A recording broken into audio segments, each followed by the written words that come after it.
Welcome to the Jamal Thomas Morning Show. My name is Jamal Thomas. This is indeed my show. I'm glad that you can join me on this, 190th episode.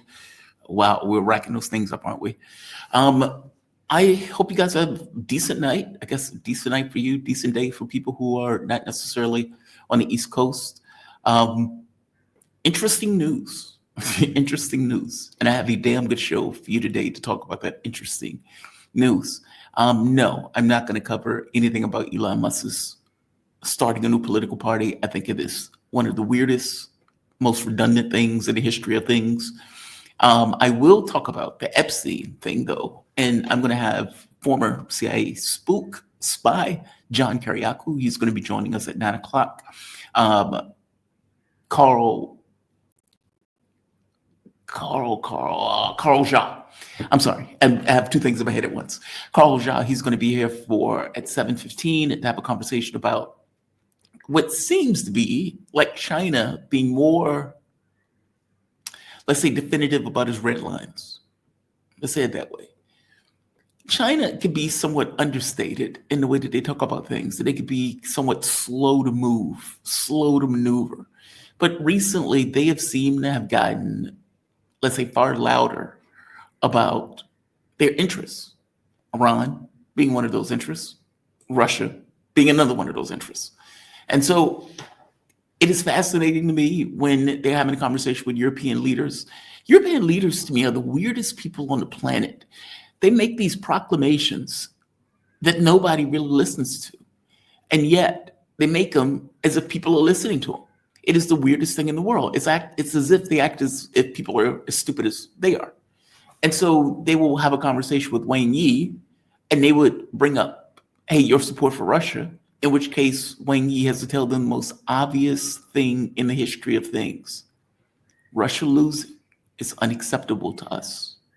Why is it unacceptable to us? Because we know that you and the US would then turn around and come after us. So no, there is nothing that we are going to do to help you create a situation that is going to be bad for our interests. And the same thing is true, by the way, for Iran.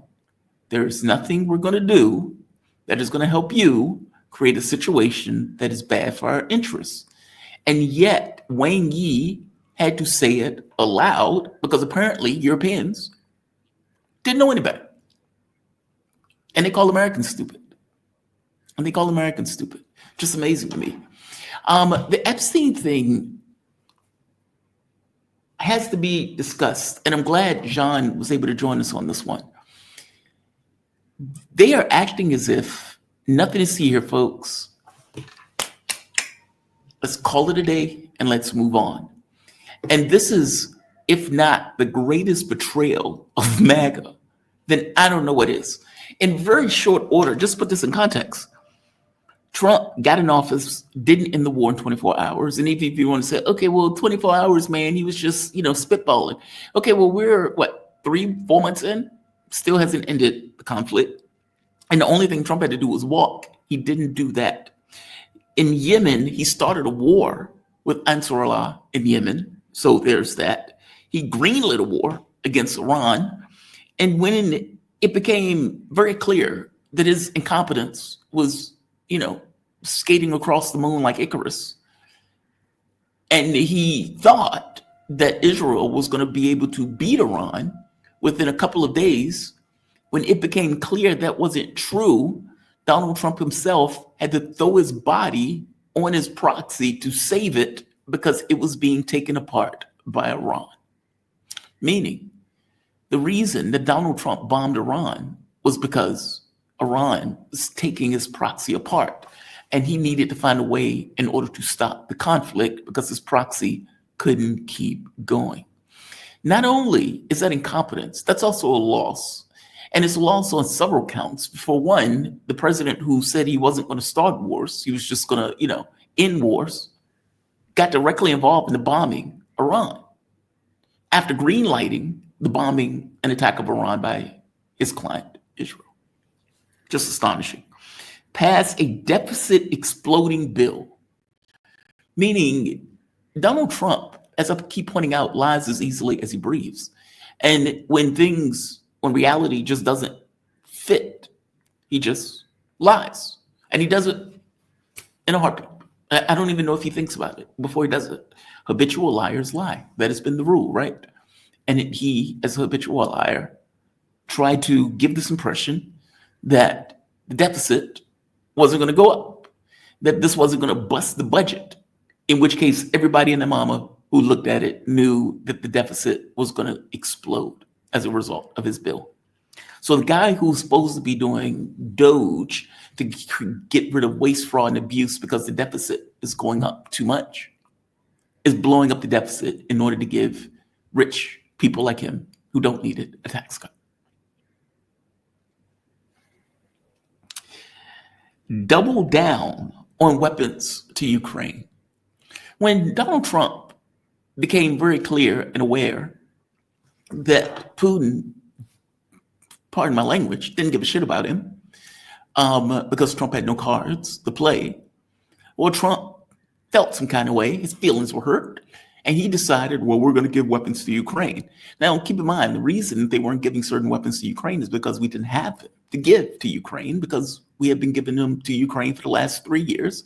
We used, 20 years worth of THAAD and anti-air missiles over the course of the last 12 days that Israel was in that war. And so when he was looking at an issue of priorities, obviously the U.S. wanted to have some weapons for itself. It needed to, of course, give them to Israel. And so Ukraine, as Mark said, don't mistake the mistress for the bride, in which case the bride or the mistress, no weapons for you. Well, after his feelings were hurt, he is now going to try to find some weapons to give Ukraine. Again, this is just another betrayal. All of these things that I'm listing are betrayals. And of course, the last one, covered up for Epstein. Covered up for Epstein. And I strongly suspect that the reason he covered up for Epstein is because Donald Trump is probably on that list. Donald Trump was friends with Epstein for decades. And we are supposed to believe that he was friends with a pedophile who is known for having clients to join him, that is most likely a Mossad agent. But Trump never touched or tasted, despite the fact that there's all sorts of videos of Donald Trump hanging out with women that look too young for Donald Trump. So all of these things are utter and complete betrayals of any notion of MAGA, any notion of America First. And I would imagine that there are the cultists who are not going to care, who are going to bend themselves into pretzels to say that Donald Trump deserves a Nobel Peace Prize, or bend themselves into pretzels to say, hey, Donald Trump is doing fantastic. But 3 a.m. between them and their God, they know it's all been lies and betrayals. And the level of failure in all of it is just breathtaking. And I'm using failure in the context of a president that stated what he wanted. America first, when really it seems like he's been led around the nose by Israel in many respects, and either doesn't have control of his government, is a flagrant liar, or both. And I suspect the answer is both. It is amazing to me that people are still shilling for Donald Trump in this particular way, as if, because the way they try to describe it, or the way they try to cut that angle is, well, the deep state is adversely affecting Donald Trump. It's purely the deep state. That's what it is, the deep state. Really? You're acting like Trump is an infant. And if Trump is that weak, then he should be president. Full stop. The idea that you are going to come out and say, there is nothing to see here with Epstein, no client lists, died by suicide. Nobody believes this. And I know nobody believes this because the people who believe pretty much anything, meaning CNN, came out and said this. Let's show it. It shows no one entered the area surrounding Epstein's cell in the hours before he died. But there's something significant about this videotape. What is it? Well, here's one thing that some people on the internet are picking up on, which is that there is about a minute missing between 11:58 p.m. 58 seconds and 12 a.m. the night that Epstein was apparently killed or died. Alex. He couldn't even go with the idea. He's a killed or died, which gets across that even CNN has doubts. Even CNN has doubts. When Kash Patel initially came out, he had this to say. And amazing how things change all of a sudden now that he's in office. Listen to what he says here. Embarrassed in the release of that list. Why is the FBI protecting the greatest pederast, the largest scale pederast in human history? Simple, because of who's on that list. You don't think that Bill Gates is lobbying Congress night and day to prevent the disclosure of that list? And why is it that the Senate, and good for Senator Blackburn to try to get it out, but then Dick Durbin comes over the top and says, no, we're not going to release the names. I don't care about the list itself, but he released the names, right? What the hell are the House Republicans doing? They have the majority. You can't get the list? You're going to accept Dick Durbin's word or whoever that guy is? And we're supposed to accept your word now. We're supposed to accept your word. Is that what we're supposed to do? Kash Patel's word. As he pointed out, and I suspect he was correct in his assessment before he got into his position, that the reason that the list is not coming out is because of the names on that list. One in particular. This is, just to add more to this, right here. Do you remember when they said, hey, we have the names and we have this bombshell, and look at all of the pamphlets that the influencers were given, the binders. What happened to those binders? What happened to those binders, right? Like, how did that just vanish all of a sudden? When Pam Bondi is pointing out that, she has all of the information and the information is on her desk. Okay, well, where did that information go? Isn't that an interesting question?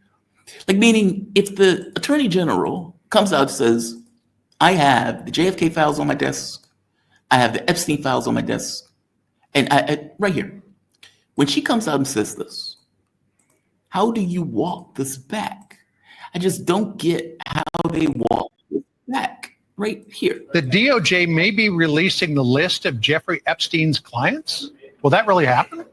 It's sitting on my desk right now to review. That's been a directive by President Trump. I'm reviewing that. I'm reviewing JFK files, MLK files. That's all in the process of being reviewed because that was done at the directive of the president from all of these agencies. So she is such a beautiful liar. A very attractive woman, a very bad liar.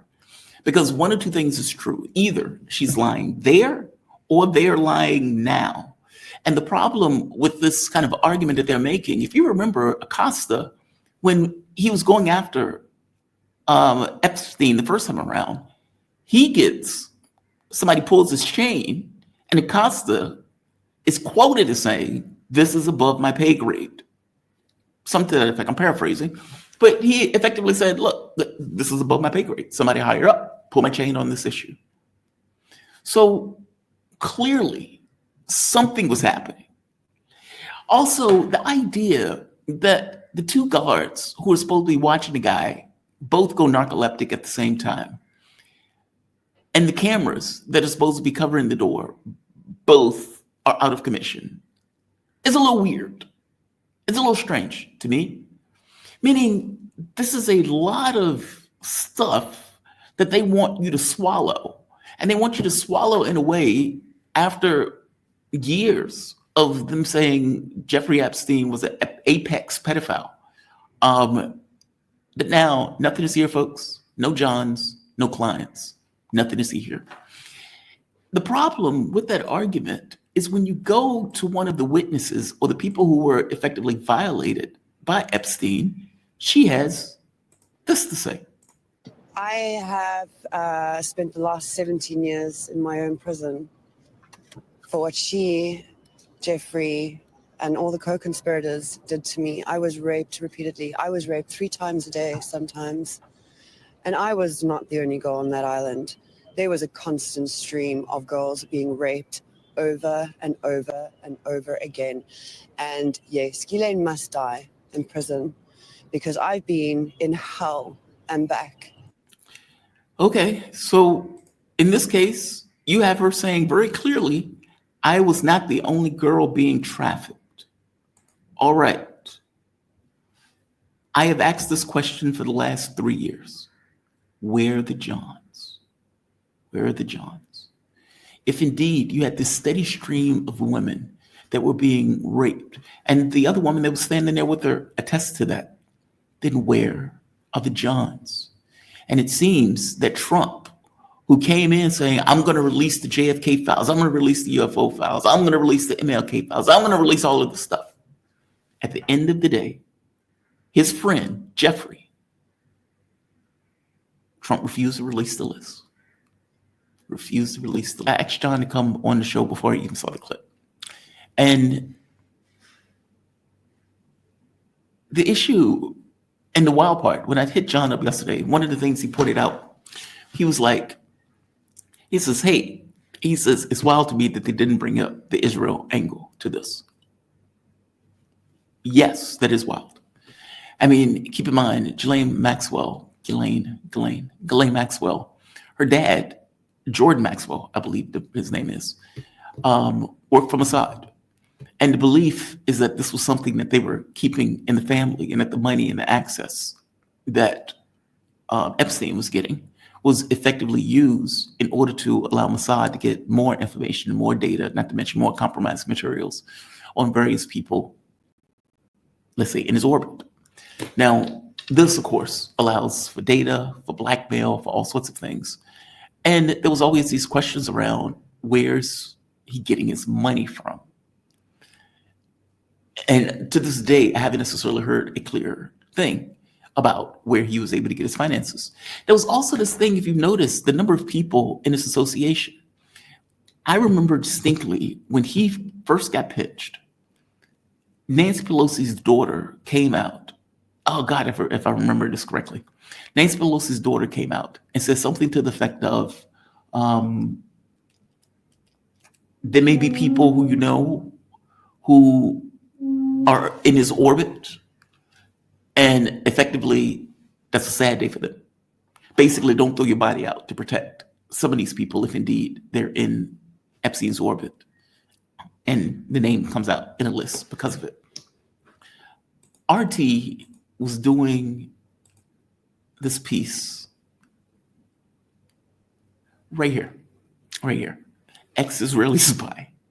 Listen to what he says when asked about when asked about Epstein.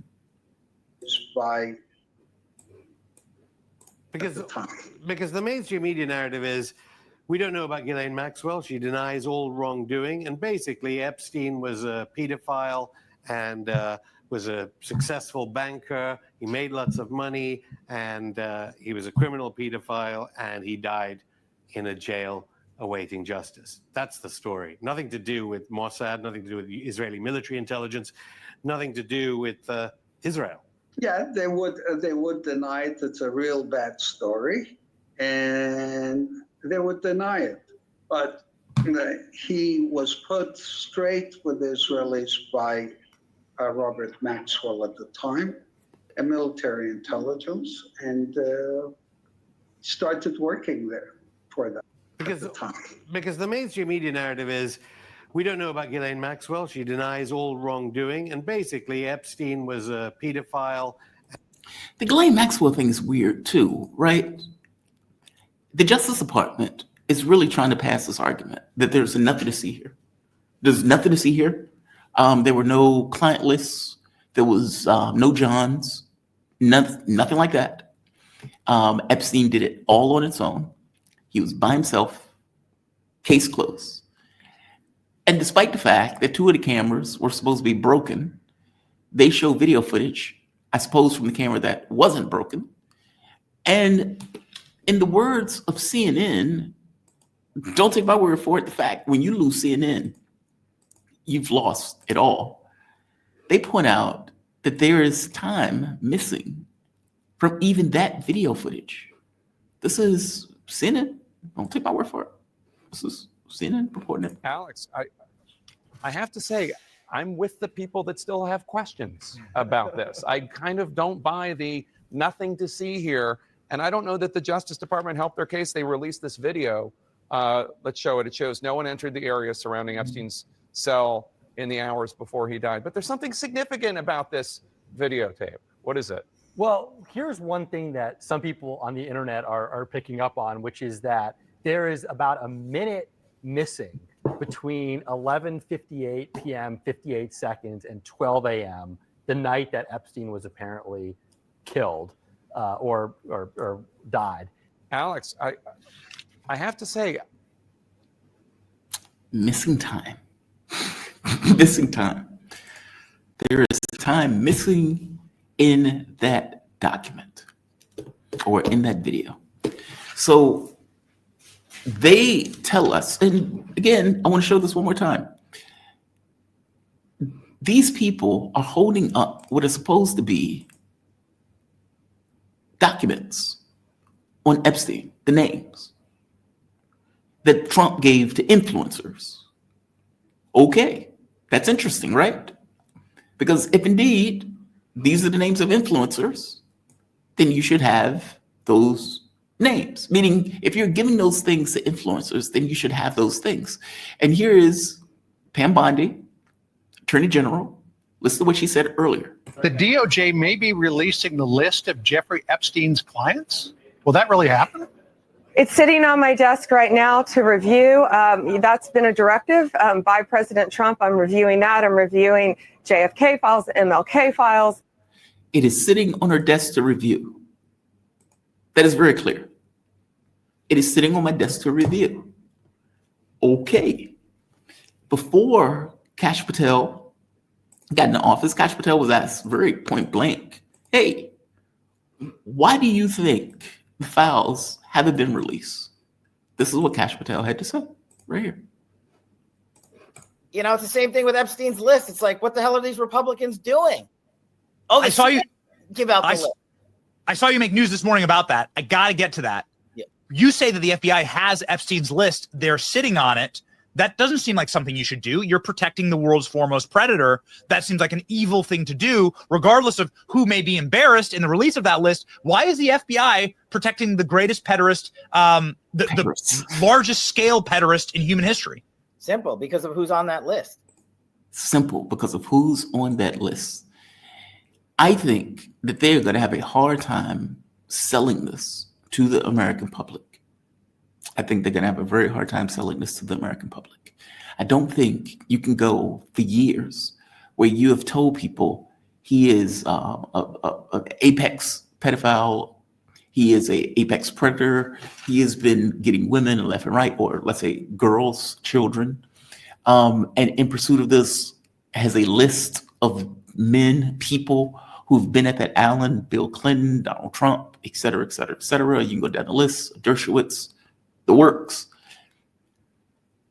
And by the way, the witnesses themselves, it's not just Patel, it's not just Bondi, the witnesses themselves, right here, point out of what they went through. The last 17 years. I have spent the last 17 years in my own prison for what she, Jeffrey, and all the co-conspirators did to me. I was raped repeatedly. I was raped 3 times a day sometimes. And I was not the only girl on that island. There was a constant stream of girls being raped over and over and over again. And yes, Ghislaine must die in prison. Again, constant stream of girls. And the question I used to ask years ago, where are the Johns? When this first came out, when Jeffrey Epstein was first pinched, and they first took him to jail. They say he's an apex pedophile, all of that stuff. They were pointing out that he had ties to Mossad, all of that stuff. That there were videos, that there were tapes, that Acosta at one point, instead of going after him the first time around and sentencing, said that he was effectively pushed to give him a slap on the wrist, that it was above his head or above his pay grade. I'm paraphrasing. How do you, after years of having that into the public consciousness, turn around and say, I know we said all that stuff, and I know these witnesses said all that stuff. Nothing to see here. Everything's great. Call it a day. How do you do that? And is the public really going to accept that and just walk away with that? I don't think they are. Now, to be fair, Trump may not care. I mean, after all, the Kennedy assassination, think about many people believe that the CIA was directly related or responsible for the killing of Kennedy. What does it matter? It became something that was in a public consciousness. The public may have even accepted that the CIA was involved in it, either did it or at the very least was involved in it. But what came of it? Nothing. Now, does this look bad for Trump? Yes. This looks horrendous for Trump, especially if the people in MAGA are not going to necessarily accept what they're putting out. I mean, Alex Jones, somebody needs to check on him. Looked like he was going to off himself the other day. I hope you get my point. Like, even if the public kind of looks at this and says to themselves, why is Donald Trump protecting Jeffrey Epstein? And it's not really protecting Jeffrey Epstein. It's protecting the people who I would imagine were with Epstein or around Epstein. Why is Trump doing it? And I think the answer is pretty straightforward. Trump, who was friends with Epstein for decades, may be on that list. And I think MAGA needs to kind of wrap their head around that, because otherwise they need to explain why Epstein is being protected by the Trump administration. We'll see.